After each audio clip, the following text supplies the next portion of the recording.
Guys, welcome to Pakistani family reaction में। उम्मीद करता हूँ आप सब खैरियत से होंगे, जाओगे, खुश होंगे, आबाद होंगे। तो यार चैनल पर नहीं तो चैनल को सब्सक्राइब करें, इंस्टा पे फॉलो नहीं किया तो फॉलो कर सकते हैं, लिंक मिल जाएगा डिस्क्रिप्शन सेक्शन में। तो मेरा नाम आजाद है।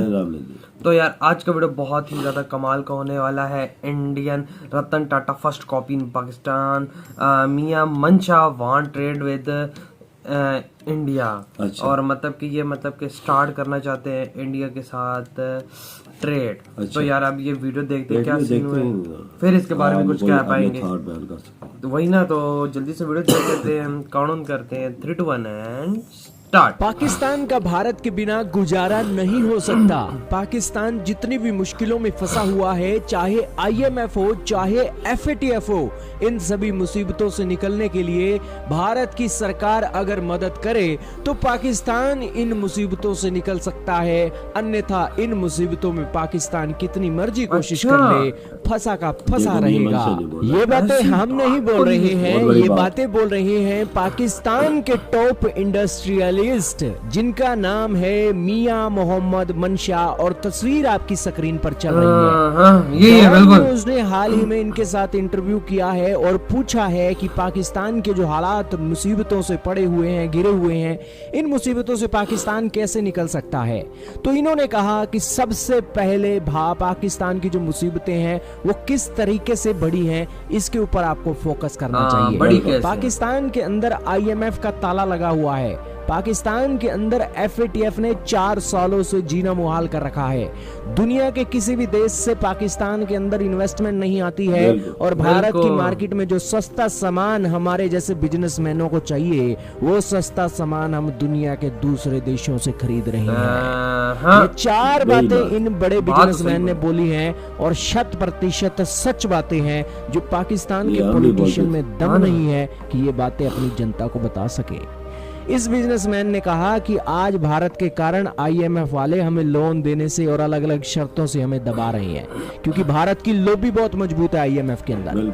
भारत के कारण FATF के अंदर पाकिस्तान को 4 साल हो गए हैं स्ट्रगल करते कि हम इससे बाहर निकल जाए, अब तक बाहर नहीं निकले हैं। भारत के कारण दुनिया के दूसरे देशों से पाकिस्तान के अंदर इन्वेस्टमेंट नहीं आ रही है, और हमने जो रिश्ते भारत के साथ खराब कर रखे हैं टेररिज्म के कारण, उस कारण से ही हम सस्ता सामान भारत से नहीं खरीद सकते हैं। दोस्तों, मियां मोहम्मद मनशा ये कौन है, इनका क्या बिजनेस है, ये भी तो आपको पता होना चाहिए।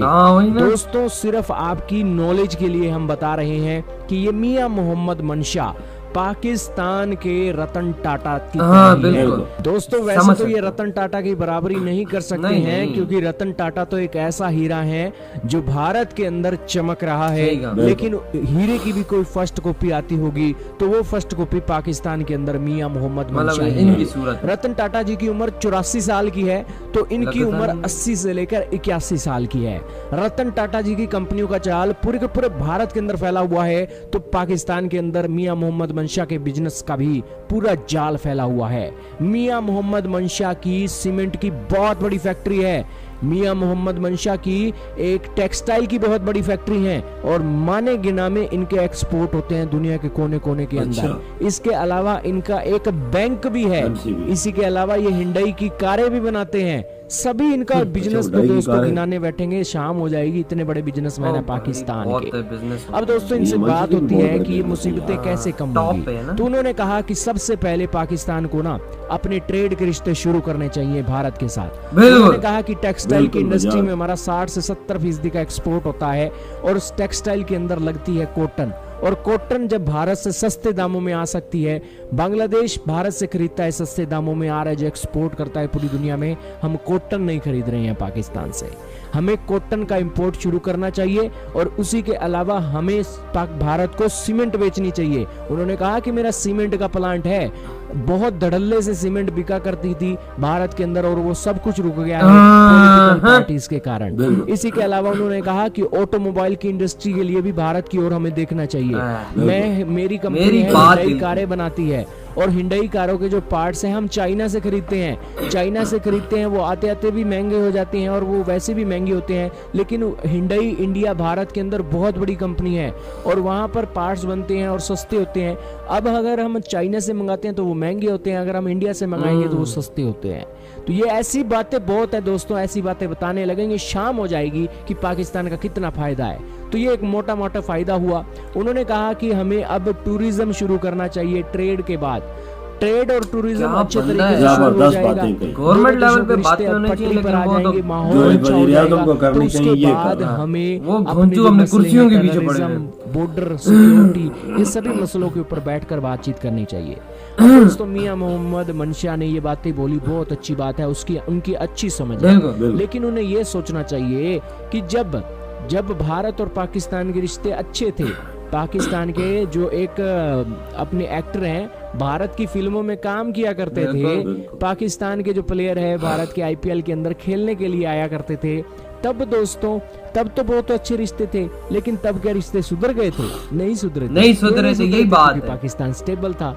आज भी अगर पाकिस्तान स्टेबल हो जाएगा ना, तो भारत की पीठ में छुरा घोंपने के लिए बिल्कुल वो तैयार खड़ा है। पाकिस्तान जैसे मुल्क की कोई क्रेडिबिलिटी नहीं है, तो इस सिचुएशन में पाकिस्तान के पॉलिटिशियंस को बदलने की जरूरत है। कश्मीर के अंदर इन्होंने जो जहर घोल रखा है, उनको आज आतंकवादी साधारण लोगों को मार रहे हैं, और इस सारे प्रोपोगंडा को चलाने वाला देश कौन सा है? तो वो पाकिस्तान है, पाकिस्तान की फौज है, पाकिस्तान की ISI है।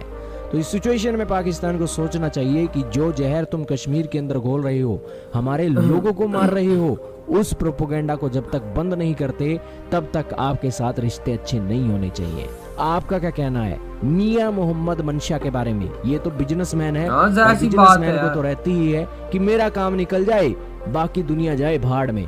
लेकिन कहने को कुछ मर्जी कही है, भारत की सरकार की नीति बहुत साफ रही है कि जब तक आतंकवाद के ऊपर बात नहीं, तब तक आपके साथ ट्रेड नहीं, टूरिज्म नहीं, और ना ही कोई और। जैसे पाकिस्तान कहता है कि जब तक कश्मीर पे बात नहीं तो ट्रेड नहीं तो कुछ भी नहीं। जिद्दों में लगे हुए तो आराम से बैठेंगे तो मसले सॉल्व होंगे ना, ऐसे तो नहीं होंगे कि भाई अपने घरों में बैठे हुए ये एक बात बोल रहा है दूसरा बात। ने वजह जो बातें बोली है ना वो ठीक अच्छी बोली है यार। देखो फायदा है ना, कोई नुकसान तो नहीं है ना। देखो ट्रेड शुरू होगा, वो फिर टूरिज्म शुरू होगा, दोनों देशों में दोस्ती की शुरुआत होगी। इंडिया के बगैर हम तरक्की भी नहीं कर सकते।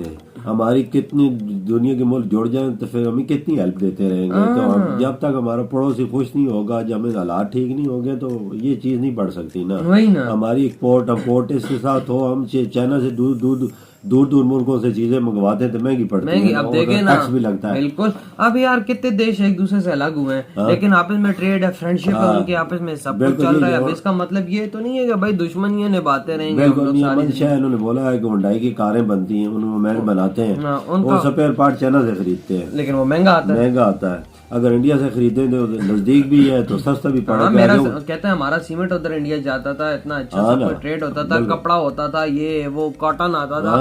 लेकिन वही बात है, दूसरे मुल्कों से मंगवाई महंगी पड़ेगी, इंडिया से सस्ता है, हर चीज इंडिया में सस्ती है। सारी बात है बाबा। तो हमें ट्रेड वाकई में शुरू करनी चाहिए और जल्दी शुरू करनी चाहिए। हमारे वज़ीर आज़म जो प्राइम मिनिस्टर साहब शहबाज शरीफ बैठे हुए, इनको सोचना चाहिए कि हम कश्मीर के मसले को एक साइड पे रखें और ट्रेड की बात पहले शुरू करें। इसको एक साइड पे रखेंगे कि तब बातचीत होगी। बिल्कुल। लेकिन हमारे पॉलिटिशियन आपको पता है आजकल कुर्सी के पावर में ज्यादा है ना।